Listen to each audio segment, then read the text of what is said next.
Hai Sobat Genbi, bertemu lagi dengan saya Indriana Revita Devi dengan NIM 18130910004, mahasiswa biologi dari Universitas Pendidikan Ganesha. Pada video kali ini, saya akan membahas mengenai berbagai macam tanaman atau tumbuhan yang digunakan untuk suatu upacara ritual keagamaan. Di sini saya akan mengambil tema ritual upacara keagamaan, yaitu pernikahan pada adat Jawa. Perlu sahabat Genbi ketahui bahwa upacara pernikahan merupakan salah satu ritual acara yang sangat sakral, di mana dari sanalah suatu kehidupan yang baru akan dibentuk dalam suatu tatanan masyarakat. Dalam upacara pernikahan adat Jawa dibagi menjadi 3 bagian yang sangat penting. Yang pertama adalah upacara siraman, yang kedua adalah upacara midodareni, dan yang ketiga adalah upacara akad atau panggih pengantin. Pada pernikahan upacara adat Jawa, terdapat 47 jenis tanaman yang digunakan pada acara tersebut, yang terbagi atas 16 jenis tumbuhan yang digunakan pada sebelum upacara pernikahan, 27 jenis tumbuhan yang digunakan pada saat upacara siraman, kemudian 20 jenis tumbuhan yang digunakan pada saat upacara midodareni, dan 25 jenis tumbuhan yang digunakan pada saat upacara akad dan panggih pengantin.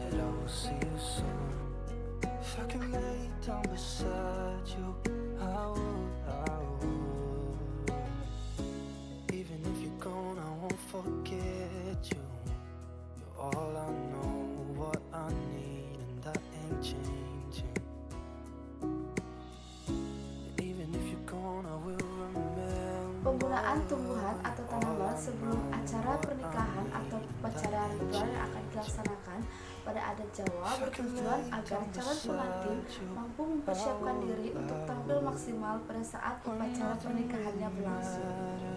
Persiapan yang disiapkan sebelum acara pernikahan dimulai untuk dapat berupa jamu, lulur maupun perawatan tubuh lainnya. Jadi jamu diberikan seminggu sebelum acara pernikahan dimulai. Jamu itu terbuat dari temulawak, kunir, dan cabai. Ketiga bahan tersebut mengandung senyawa fitokimia khusus yang dikeringkan, kemudian diseduh dengan air panas dan kemudian dikonsumsi. Lengkuas mengandung senyawa fitokimia berupa saponin, tanin, flavonoida, minyak atsiri, kandungan aktif basonin, eugenol, galangan, dan galangol. Senyawa fitokimia yang terdapat pada temulawak yaitu kurkuminoid dan minyak atsiri. Kurkumin memiliki khasiat sebagai antioksidan dan antiinflamasi yang kuat. Senyawa fitokimia yang terdapat pada cabai yaitu piperin, capsaicin, asam palmitik, piperidin, minyak atsiri, dan sesamin. Piperin merupakan jenis antioksida dan alkaloid. Senyawa fitokimia merupakan senyawa yang ditemukan pada tumbuhan. Senyawa tersebut memiliki beberapa fungsi, diantaranya sebagai antioksidan, antibakteri, antiinflamasi, dan anti kanker. Senyawa antioksidan merupakan senyawa yang mampu menghambat proses oksidasi yang menyebabkan kerusakan suatu sel. Beberapa senyawa antioksidan meliputi karotenoid, polifenol, inhibitor protase, fitoestrogen, sulfida, dan asam fitat. Pemberian ramuan jamu yang terdiri dari lengkuas, temulawak, dan cabai mengandung beberapa senyawa antioksidan dan antibakteri yang bertujuan untuk meningkatkan daya tahan tubuh, mencegah timbulnya penyakit, dan menjaga kebugaran tubuh calon pengantin. Tahapan upacara pernikahan selanjutnya adalah upacara siraman. Upacara siraman merupakan upacara untuk memandikan calon pengantin sebelum pelaksanaan upacara pernikahan, dengan maksud agar dapat membersihkan kotoran jiwa dan raga untuk memulai hidup baru dalam pernikahannya. Upacara siraman bertujuan untuk membersihkan diri calon pengantin baik secara jasmani melalui mandi maupun secara rohani melalui doa-doa yang diminta kepada orang tua dan sesepuh dalam keluarga. Salah satu simbol dalam upacara siraman adalah adanya tuwuhan.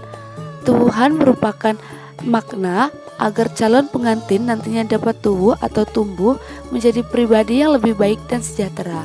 Penggunaan tumbuhan sebagai bagian dari tumbuhan berkaitan dengan makna dari tumbuhan tersebut dalam kepercayaan masyarakat Jawa, seperti misalnya pada pisang, padi, dan pohon beringin. Namun, ternyata penggunaan tumbuhan dalam tumbuhan juga memperhatikan pemilihan kata yang dapat memberikan makna tersendiri pada upacara pernikahan adat Jawa. Hal ini dapat diketahui dari penggunaan kereta bahasa pada kelapa dan tebu. Upacara Midodareni merupakan perayaan yang dilaksanakan pada malam sebelum pelaksanaan akad nikah.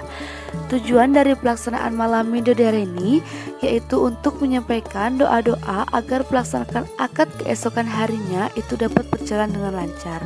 Pada kepercayaan masyarakat Jawa, malam Midodareni merupakan malam yang dipercaya sebagai waktu di mana para dewa-dewi dari Hayangan turun dan memberikan doa restu untuk pernikahan yang akan dilaksanakan tersebut, serta memberikan keberkahan dan keselamatan bagi calon pengantin dan kedua keluarga.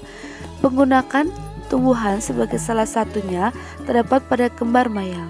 Kembar mayang merupakan sebuah buket yang terbuat dari daun kelapa yang masih muda dengan beberapa jenis daun dan bunga yang utama, yaitu bunga mayang. Hal tersebut melambangkan mekarnya bunga pinang yang berarti mulainya kehidupan baru oleh seseorang.